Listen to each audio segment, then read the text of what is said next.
Sejam todos bem-vindos a mais uma aula do curso de formação de conselheiros em dependência química, aula número 9. Então vamos lá. Essa não deve ser uma aula longa. Nesse módulo 3 eu vou dividir em 2 ou 3 aulas, ok? Então neste módulo número 3, vamos falar sobre intervenções terapêuticas e modelos de tratamento. No módulo 1, nós tivemos um grande overview do que é a dependência química, de quais são os processos que se desenrolam no âmbito físico, mental, né? E por que não dizer também espiritual. Né? Dizemos que é uma doença de natureza biopsicossocial. Se ela é uma doença de múltiplas causas, ela requer um tratamento multifatorial, multiprofissional, que envolva várias estratégias, por assim dizer. E digo mais, ela não só tem múltipla natureza, como se manifesta também de todas essas formas. Se manifesta fisicamente, psicologicamente, espiritualmente, socialmente. Ou seja, afeta todas as áreas de nossas vidas. Estratégias baseadas em evidências para transformação e recuperação. Todas as estratégias, todos os modelos de tratamento que nós veremos daqui para frente têm eficiência comprovada. Cada um, certo? Resguardado sua área de aplicação. Correto? E o conjunto dessas ferramentas é o que promove uma recuperação eficiente do indivíduo que sofre da dependência química. Sendo mais amplo, prefiro até dizer, o indivíduo que sofre da doença da adicção. Né? Que nós sabemos que ela vai além da questão do consumo de substâncias. Vamos ver ao longo deste módulo TCC e abordagens psicossociais. O que é TCC, senhores? Terapia cognitiva comportamental. Terapia cognitiva comportamental. Vamos entender esse nome. Terapia é aquilo que trata. Cognitivo diz respeito A mente. à cognição, à capacidade de compreensão.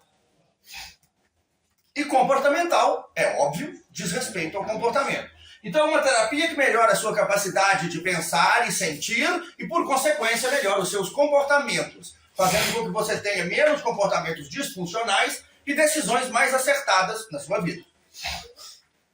Programas de prevenção à recaída, ou PPR. Começamos a falar sobre isso também, né?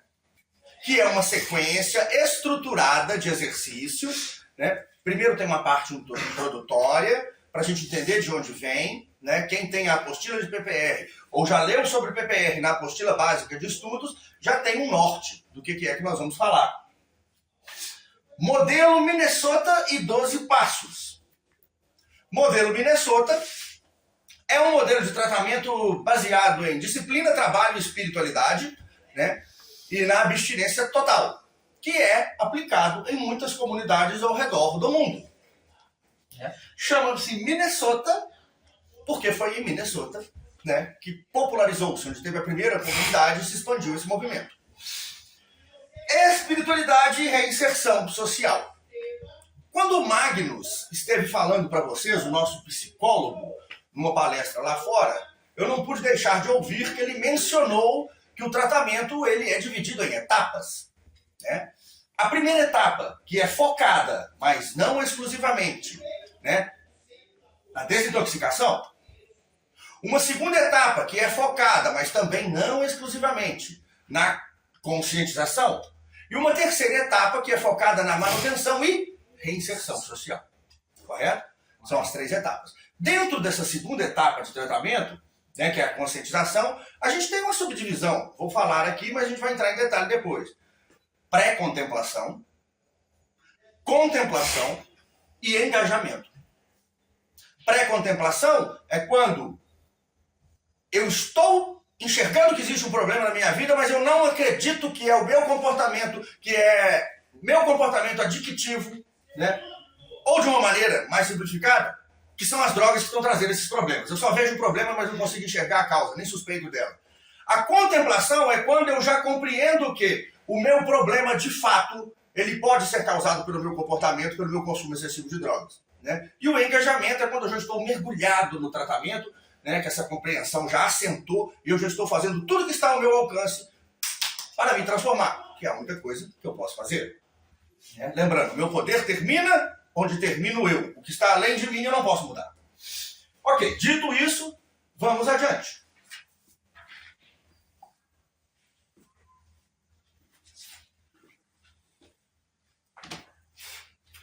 O tratamento da dependência química, ou da adicção, de uma maneira mais ampla, evoluiu significativamente nas últimas décadas, acompanhando avanços da psicologia, neurociência, psiquiatria e ciências sociais. Ora, ciências sociais também, claro. Né? Nossa doença não tem um viés social, ela não é biopsicossocial. Né? Então, veja bem. Nós falamos muito no módulo 2 sobre essas alterações neuroadaptativas, que se diz respeito, basicamente, à parte física da doença. Né? É bioquímico, neurobioquímico. Falamos muito de padrões cognitivos.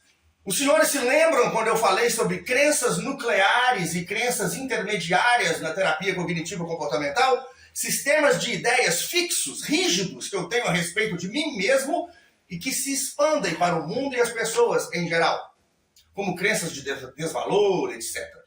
Correto? Condicionamento.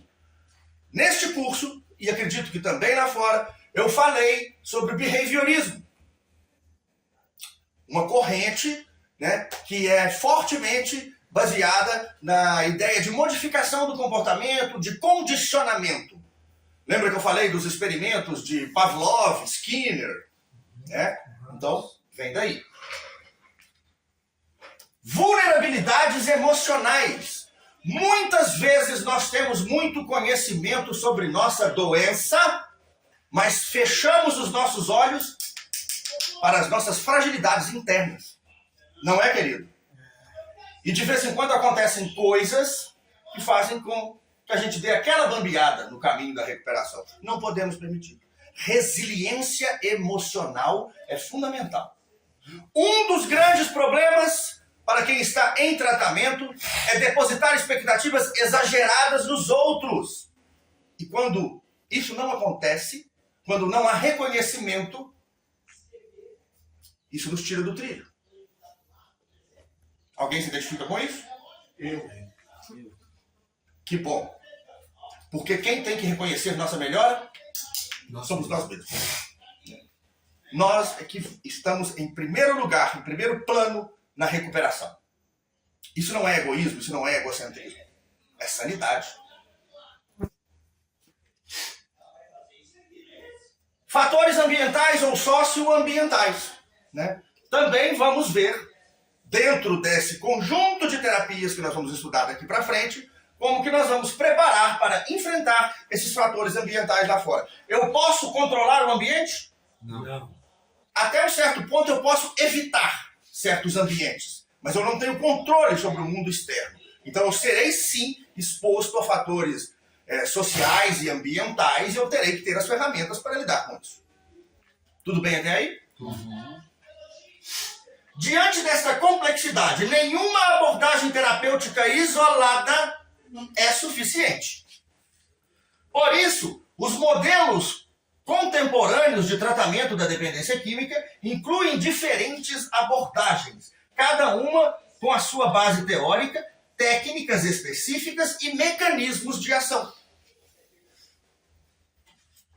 Então, entre as abordagens mais utilizadas e validadas cientificamente estão, e os senhores vão perceber à medida que nós formos falando, que tudo isso existe aqui dentro, né?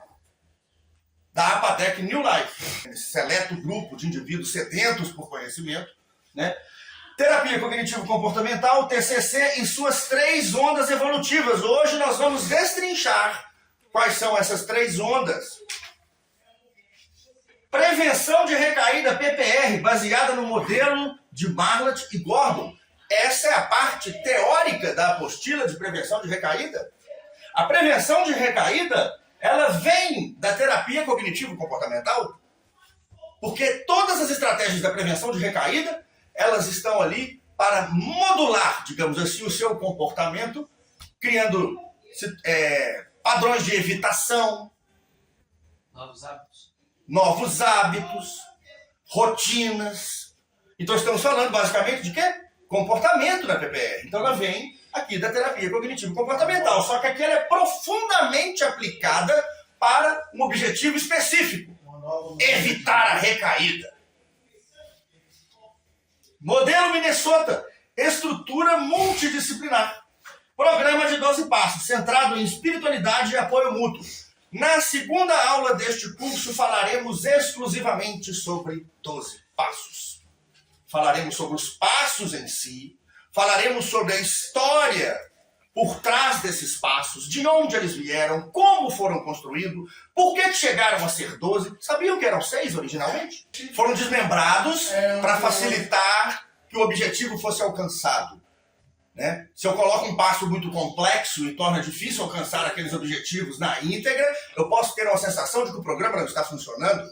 Então os 6 foram desmembrados em 12, mas isso é história para uma próxima aula. Então, essas abordagens não competem entre si, se complementam, atuando nas várias dimensões da dependência: comportamento, pensamento, emoção e espiritualidade, suporte social e propósito de vida. Então, todas essas coisas, né, convergindo para um propósito comum, que é a manutenção da sobriedade a longo prazo e a melhoria de nossas vidas em todos os aspectos. O papel do conselheiro em dependência química é integrar essas metodologias, aplicando-as de forma ética e personalizada, respeitando a singularidade de cada indivíduo. Falei várias vezes sobre o plano de atendimento singular, ou plano de atendimento individual, tanto faz o nome da sigla. Nosso tratamento, ele tem fatores comuns, mas ele também tem fatores que divergem. A proposta para você pode ser diferente da proposta para você. E à medida que as pessoas vão evoluindo no tratamento, vai ficando mais claro para a equipe técnica quais são as potencialidades e fraquezas de cada um. E aí nós vamos intervindo onde precisa, estimulando aquilo que a pessoa já tem de bom, né? E trabalhando para que ela minimize aquelas fragilidades. Mas para isso eu preciso de tempo e eu preciso de conhecer as pessoas. Por isso que tratamentos mágicos não existem. Leva tempo para se conhecer uma pessoa. Né? Ah, mas eu quero ir fazer um tratamento de 15 dias, dar uma desintoxicada inicial. Tudo bem, é um direito seu. Meu papel como profissional é dizer, há uma grande chance de não dar certo. Ah, e se eu ficar um mês? Continuo dizendo que há uma grande chance de não dar certo, principalmente se for o primeiro tratamento. Eu posso até começar a desintoxicar, mas eu muito dificilmente vou compreender a globalidade, né? A íntegra desse processo todo. Muito bem. Agora entrando na primeira ferramenta que nós vamos estudar detalhadamente hoje, terapia cognitivo-comportamental. É necessário conhecer um pouco da história por trás da terapia cognitivo-comportamental para que eu saiba utilizá-la. Então, a TCC nos permite atingir comportamentos melhores através de uma melhor compreensão do mundo e dos eventos ao nosso redor e de nossas próprias emoções. Olha, o que está dizendo aqui? Pô, basicamente é o que eu já falei, né? Se eu começo a compreender melhor o que acontece no meu entorno, existe uma probabilidade muito maior de que eu tenha decisões mais acertadas. Se eu não compreendo as coisas, se eu atribuo significados equivocados às coisas, as minhas decisões, há de se esperar, também não serão lá muito boas. Concorda comigo? Então, a terapia cognitivo-comportamental, ela é uma maneira de entender melhor o mundo. Isso inclui entender o que se passa aqui dentro. A terapia cognitiva-comportamental é baseada em evidências e integra a psicologia, a neurociência e modelos de aprendizagem. E se está falando de aprendizado, aí está falando da minha área. A psicopedagogia ou a neuropsicopedagogia. Estamos aqui sim para aprender. Estamos aqui para colocar a cabecinha para trabalhar, inclusive do ponto de vista intelectual. Porque ficamos muito tempo lá fora. Às vezes eu dou atividades ali que as pessoas soam para resolver. Sequências lógicas, pequenos problemas matemáticos, né? Charadinhas. Por quê? Temos que desenvolver também este lado. Quem concorda comigo que lá na dicção ativa nós não éramos muito lá de trabalhar o cérebro da maneira correta? Tamo junto. Colocar ele na academia, entre aspas. Se trabalhasse. Né? Se imaginar trabalhando. Então, muito bem. Né? As 3 ondas da terapia cognitiva comportamental, certo? Elas não competem entre si, mas elas seguem um padrão cronológico, ou seja, uma foi surgindo depois da outra e foi complementando a outra, certo? Naquilo que aquela anterior não conseguia atingir. Então, a primeira onda, terapias comportamentais. Vou voltar a trazer aqueles 2 nomes daqueles 2 autores, Skinner e Pavlov, pais do behaviorismo. To behave, do inglês, é o verbo comportar. Behave. Correto? Então, o behaviorismo é o comportamentalismo. Então, aqui, o foco inicial era mudar exclusivamente os comportamentos através da repetição, através do condicionamento. Isso funcionou? De certa forma, sim. Até um certo ponto, sim. Mas percebeu-se rapidamente que, depois de um certo ponto, era impossível mudar o comportamento se não avançássemos para uma segunda onda, onde a terapia cognitiva ia também atuar nos pensamentos e nas emoções. Eu posso mudar o meu comportamento por repetição ou por condicionamento até um certo ponto. Mas chega uma hora que prevalece o que se passa aqui dentro. Né? Então, eu preciso também trabalhar aqui dentro. Então, quando eu aprendo a pensar e sentir melhor, eu já sei que eu preciso treinar bons comportamentos. E aqui eu treino a minha mente para tornar isso ainda mais viável, mais alcançável, mais factível, exequível. E uma terceira onda, que veio a complementar o que tinha sido alcançado até aqui, que diz basicamente o seguinte: olha, é verdade, dá pra gente treinar comportamentos, dá pra gente aprender a entender o mundo exterior e interior. Entretanto, tem coisas que a gente tem que apenas assistir. Não pode se envolver muito. E é aí que vem o pulo do gato. Essa terceira onda da terapia cognitivo-comportamental, ela baseia-se basicamente na desfusão, certo? Entre você e os seus pensamentos e suas emoções. Ela trabalha muito a metacognição, que é a capacidade de refletir sobre seus próprios pensamentos. O seu pensamento não é uma verdade absoluta. Ele é algo que pode ser analisado por você mesmo. Metacognição é pensar sobre os próprios pensamentos. Então, quando a gente faz mindfulness, que é muito comum, é uma proposta muito comum na terceira onda, o que a gente está fazendo, na verdade? Trazendo a nossa atenção para dentro de nós, cada vez mais, até o ponto onde você consegue se desligar de tudo que está em torno de você e também dos seus pensamentos e emoções e assisti-los. Eu gosto de dar o exemplo daquela sessão onde eu falo na meditação guiada, lembra, gente? Da nuvem cinza e da nuvem rosa. É uma maneira de você se afastar de você mesmo e enxergar seus pensamentos e emoções ruins e seus pensamentos e emoções positivas. No final eu costumo falar agora deixe que aquela brisa vá empurrando a nuvem cinza para longe e que a nuvem rosa vá descendo cada vez mais para perto de você. Quando você está pensando no que está na nuvem rosa e no que está na nuvem cinza, você está fazendo isso. Você está observando suas emoções e os seus pensamentos. Entende? Então tem horas que não adianta, cara. Se eu estou triste, eu tenho que vivenciar a tristeza. Se eu pensei algo, não adianta eu fingir que não pensei. Eu preciso simplesmente avaliar isso como algo que vem e vai. É entender que emoções ruins e pensamentos ruins virão. Mas eu não preciso me comportar baseado neles. Do jeito que eles vêm, eles vão. Entende? Vamos ver isso em mais detalhe, talvez fique mais claro nos próximos slides. Então vamos lá. Primeira onda da terapia cognitivo-comportamental, comportamentalismo ou behaviorismo. Foco: comportamento observável, condicionamento e aprendizagem. Fundamentos.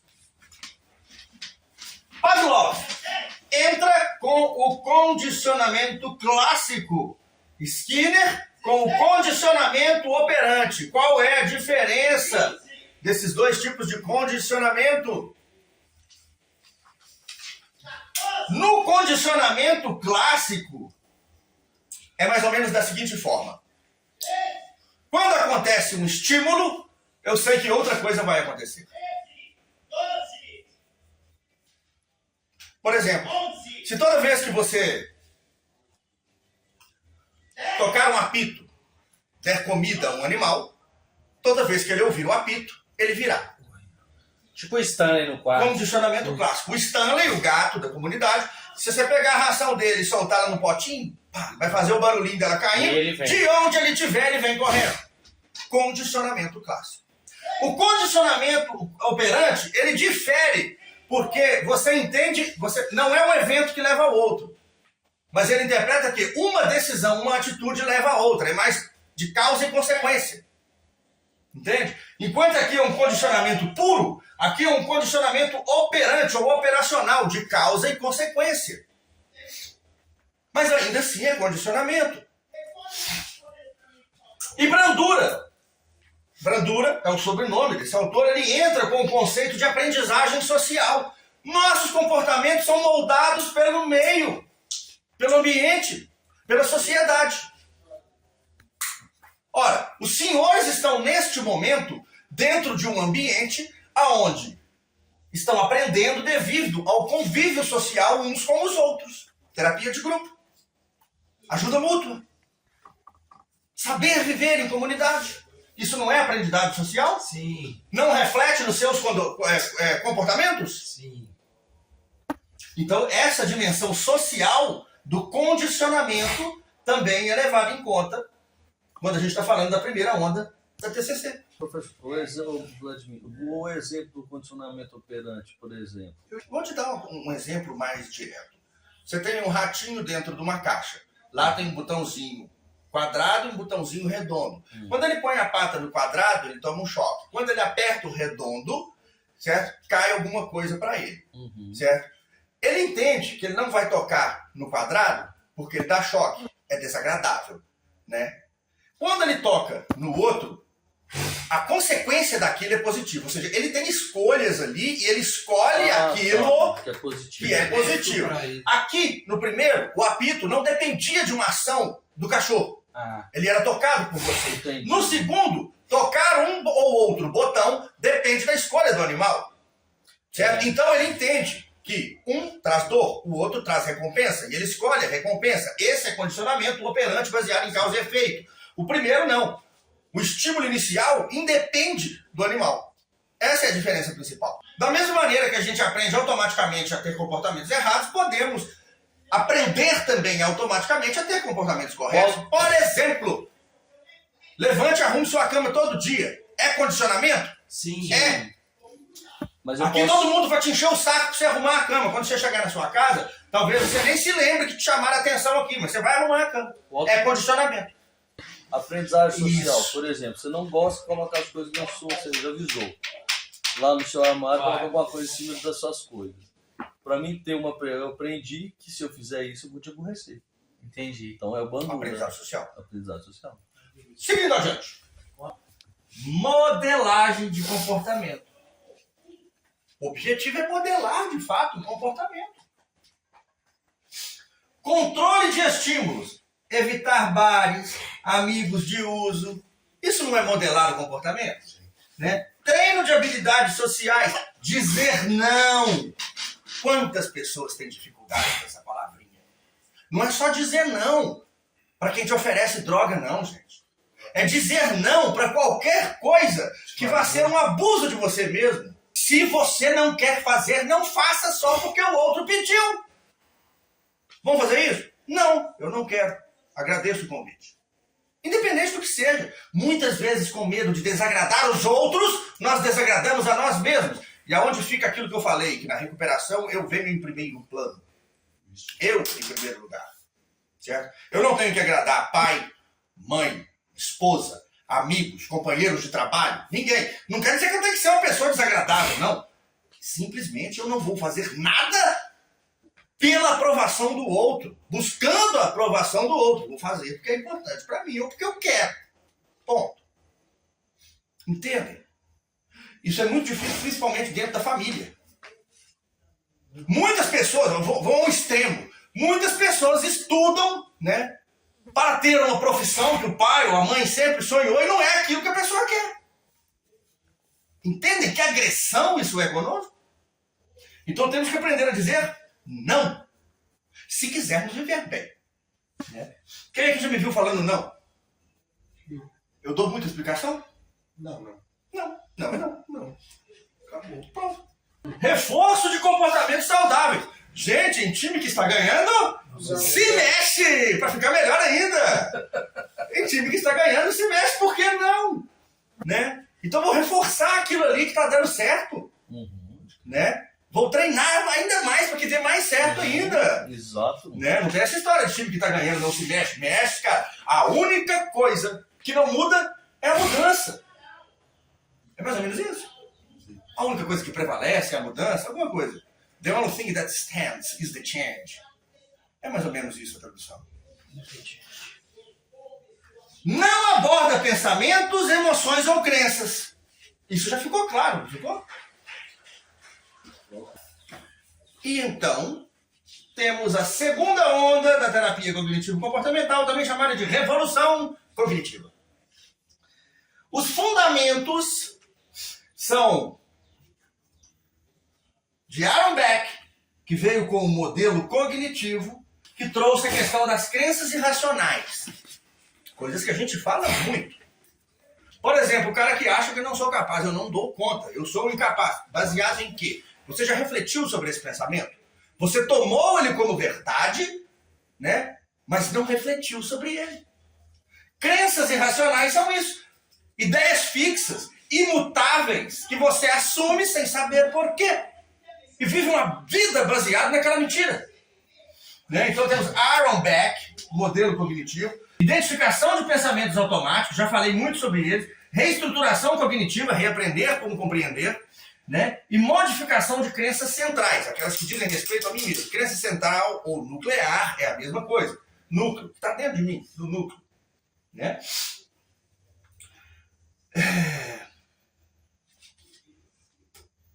Como que eu posso aplicar isso? Diário de pensamentos. O Mauro estava fazendo um, não estava, se eu não me engano? Diário de pensamentos. Escreva o que você pensou, aquilo que você... Me apanhei pensando em tal situação. Escreve o que você estava pensando. Depois você vai refletir sobre aquele pensamento seu. Isso ajuda a gente a nos entender melhor. De uma maneira que vocês não fazem ideia. Questionamento socrático. O que é questionamento socrático? É colocar em xeque aquilo que você está pensando. Meu Deus, eu não vou dar conta. Eu não vou conseguir passar nessa prova. Quem te disse isso? Por que você acha que não vai passar? Você foi capaz de passar em outras, por que não passaria nessa? Tá vendo que eu estou atacando a raiz do problema? Mas é eu que tenho que fazer isso. É você que está pensando. Agora, eu vou dar uma pausinha, né? Para a gente explicar essa questão dos pensamentos automáticos. Quantos pensamentos, ou pelo menos início de construções mentais, né, você tem durante um dia? Um ser humano, de maneira geral. Deve ser milhares, mano. Milhões, né? Milhões. Não, milhões não. Pensa no que eu estou falando. Eu não estou falando de ideias grandes e elaboradas, não. Início de pequenas construções mentais. Flashes. Pipocos de pensamento. É muita coisa. Fala em números, por favor. Milhares. Milhares não é um número. Um milhão de pensamentos. Foi o que passou mais próximo. Em torno de 600 mil. De 600 mil a 1 milhão. né, de inícios de construções mentais. Né? Tem como você monitorar pensamento, então? Não. Ah, mas como que eu vou, então, interceptar o pensamento? Não vai. O que você vai perceber em você é a alteração da emoção. Porque essa você consegue.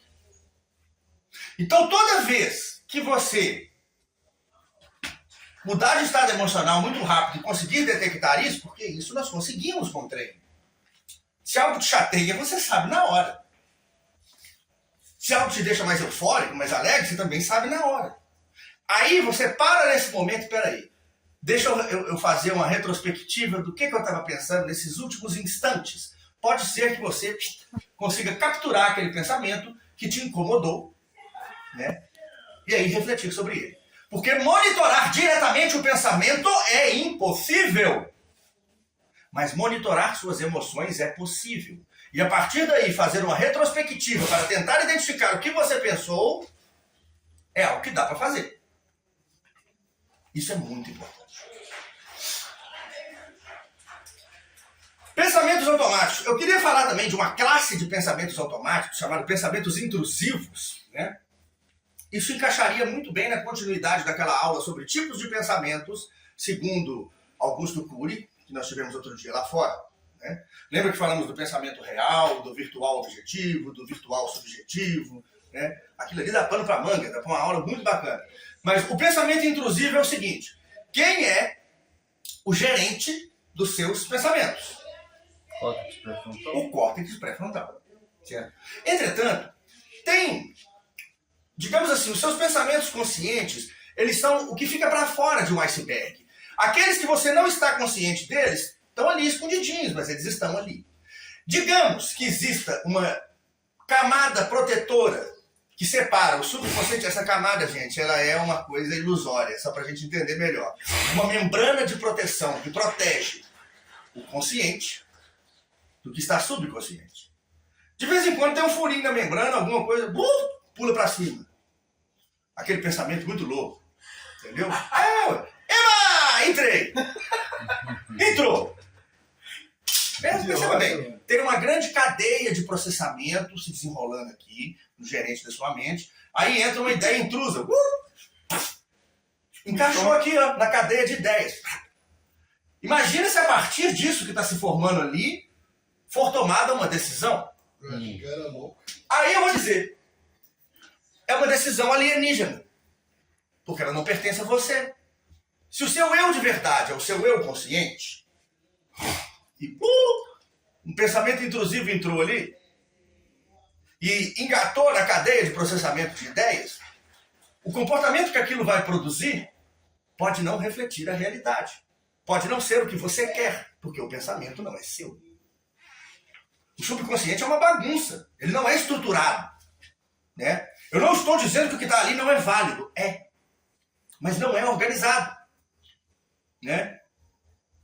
Entenderam? Foi uma metáfora, uma brincadeira, para vocês entenderem como que acontece a coisa. Né? Imagina a membraninha mesmo, a membrana virtual, imaginária, com um furinho ali, aí vem um e olá, entrei! Entendeu? Mano, se aquilo ali gerar uma cadeia de ideias baseado naquilo que entrou ali, que não te pertence de verdade, seu comportamento não vai ser seu, vai ser um comportamento alienígena. Porque eu vou te falar a verdade, se você soubesse quantos pensamentos intrusos passam na cabeça. Não, a minha também é. Eu vou te dar um exemplo. Eu tô andando na rua, aí vejo um caroço de manga, tô andando na rua, vejo um caroço de manga e mando uma casa, não tem nada de uma casa. Pensamento intrusivo entrou, Mandei o caroço, jogou o caroço. saí na janela falando, nó, o que eu fiz? Cara, que exemplo legal, pensamento intrusivo. Albert Ellis. Albert Ellis é o pai da terapia racional emotiva. Albert Ellis. Terapia racional emotiva, que busca balancear o seu lado emocional com o seu lado racional. É muito semelhante à proposta da terapia cognitiva comportamental. Mas a terapia cognitiva comportamental, né, os seus principais autores que tratam ela com esse nome vieram um pouquinho depois de Ellis. Okay? Então, do Ellis é o que mesmo? terapia racional emotiva. Mas podemos considerar TCC. Ok? Terceira onda da TCC, terapias contextuais. O que é contextual? Algo palpável. Aquilo que diz respeito ao contexto, que diz respeito ao ambiente, que diz respeito à situação. Né? Então, agora, eu não vou mais modelar comportamento de uma maneira crua. Eu não vou mais focar só em aprender a pensar e sentir. Eu vou aprender a observar. Tem certos contextos que eu não posso mudar. Então eu tenho que aprender a conviver com eles. É isso que é. Né? Então nós vamos falar de Reis, terapia de aceitação e compromisso. Cara, isso eu acho muitíssimo bacana. Tem tudo a ver com Mindfulness. Mindfulness seria consciência plena. Quando você tem consciência plena, você é capaz de aceitar, né, aquilo que está acontecendo e manter o seu compromisso em ser você mesmo. Porque você já está interiorizado. Mindfulness, consciência plena. Quando você atinge a consciência plena, você tem um compromisso de continuar sendo você mesmo, independente do contexto. Tranquilo? John Kabat-Zinn. Mindfulness.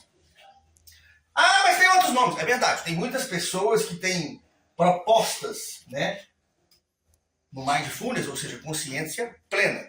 Esse nome está aqui como uma referência. Né? Talvez tenha sido o autor que usou esse nome pela primeira vez. Sinceramente, eu não sei. Né? Mas sempre que a gente vai pesquisar Mindfulness, você vai encontrar este nome lá. Né? Marsha Linehan. Terapia comportamental dialética. O que é dialética? Falada? Dialeto.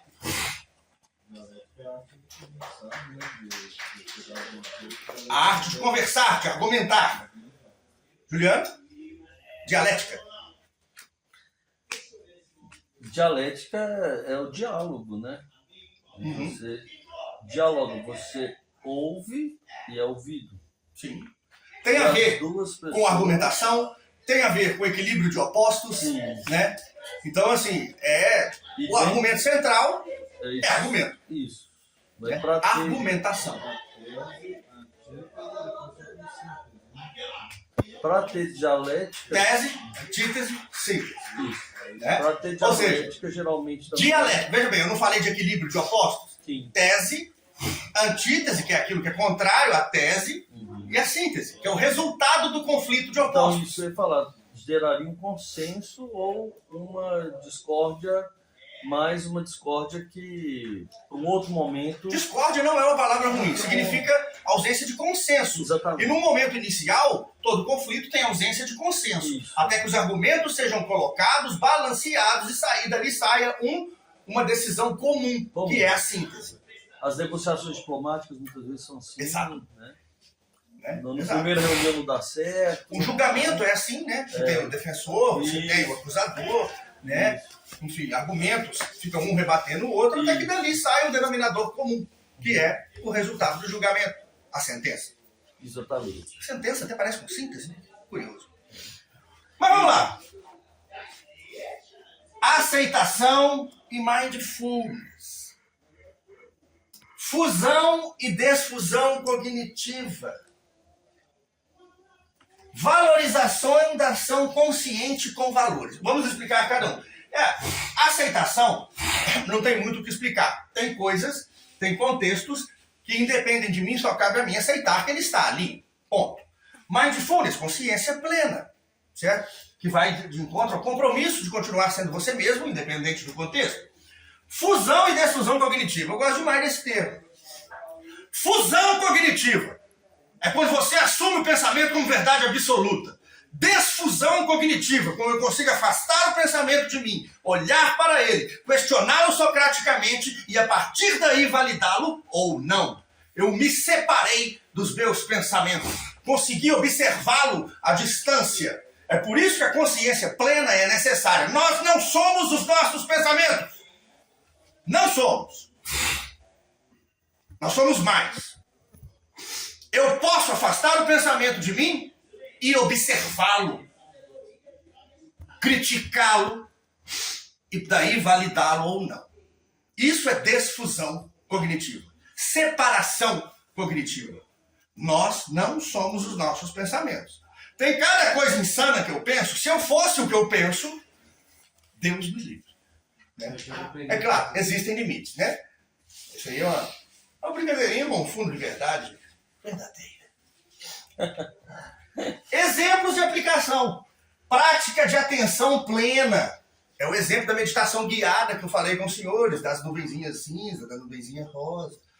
Que a gente vai primeiro prestando atenção nos sons mais distantes, depois nos sons mais próximos, depois no que você está sentindo no seu corpo, se você está sentado, deitado, depois os seus sinais vitais, respiração, batimentos cardíacos, né, até você entrar realmente dentro de si. Né? Aceitar pensamentos e emoções. Talvez tudo aqui é muito óbvio de falar, né? Mas na hora de fazer é um pouco complicado. Aceitar pensamentos e emoções. Tem coisas que eu tenho que simplesmente aceitar, cara. Tem como eu brigar com a tristeza? Se aconteceu algo ruim, o normal é que eu me sinta triste. Eu aceito a presença da tristeza. Eu sento e dialogo com ela. Troco uma ideia com aquela emoção. É isso. Tem coisas na vida que acontecem e a gente tem que ficar triste. Se eu não viver o luto, cara, eu não tenho condição de crescer emocionalmente. E superar aquilo e deixar para trás. Quem não vive o luto, quem não dialoga com a tristeza, fica preso nela. Isso é que é aceitar emoções e pensamentos. Ah, pensei uma coisa horrível. Nossa, eu sou um ser terrível. Não, eu só pensei. Eu penso coisas de vez em quando. Eu acabei de falar. Do arco da velha. Depois rio delas. Desses pensamentos. Eu não estou preso a eles. Eles não me definem. Eu não sou aqueles pensamentos. E quando fica preso, Vlad? Aí porque você não soltou. Você não dialogou com o pensamento.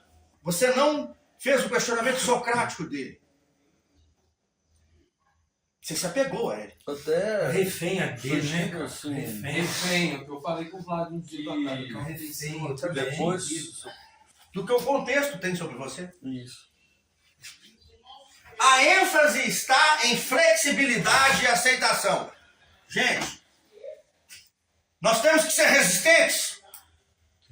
Sim. Flexíveis. Vou pôr um bloco de concreto aqui, vou pegar uma marreta e vou sentar a porrada nele. Quer quebrar, Vou quebrar. Né?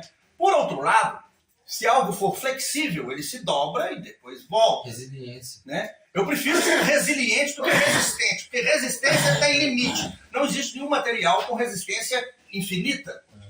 Né? Não existe. Uma hora tudo quebra. Então não sejamos resistentes. Sejamos resilientes. Né? É. Não, mas o vento. Pô, A régua tentou ser resistente. Viu o que aconteceu com ela? Então, nós vamos finalizar a aula de hoje por aqui, nesse slide. Né? E amanhã retomamos prevenção de recaída, modelo Minnesota. E na terceira aula vamos ficar só falando de 12 passos, a aula toda. ah, Né? legal. Desde os primórdios de Alcoólicos Anônimos, né? Até os dias de hoje. Legal. Vamos ver como foi o crescimento de Alcoólicos Anônimos, de Narcóticos Anônimos, como cada um surgiu, quem foram as figuras por trás disso. E vamos entender em detalhes cada um dos 12 passos. Né? Mas hoje vamos ficar por aqui. Quando eu estava falando de fusão e desfusão cognitiva, é isso aqui, ó. Fusão cognitiva. Sou um fracasso. Já percebe como que isso é inflexível? Fusão com os pensamentos. Tomar os pensamentos como verdades. Dominado pelas emoções. Exemplo. Sou um fracasso. Acho que sou um fracasso. Acho. Já está bem diferente daqui, não tá? Tá. Aqui está escrito, sou um fracasso. Aqui, acho que sou um fracasso. Já consegui me distanciar do pensamento. Né? Ver os pensamentos como eventos mentais e não como verdades. Agir com mais flexibilidade. Exemplo. Estou tendo o pensamento de que sou um fracasso. Olha a diferença. Sou um fracasso, estou tendo o pensamento que sou um fracasso. São maneiras de abordar completamente diferentes. Isso aqui é fruto de uma ideia fixa, né? Isso aqui te dá poder de escolha. Então por hoje vamos ficar por aqui. E eu convido todos a fazer com a oração da serenidade. Por isso eu digo, Deus, Serenidade. a aceitar as coisas que eu não posso modificar, coragem para modificar aquelas que eu posso e sabedoria para reconhecer a diferença.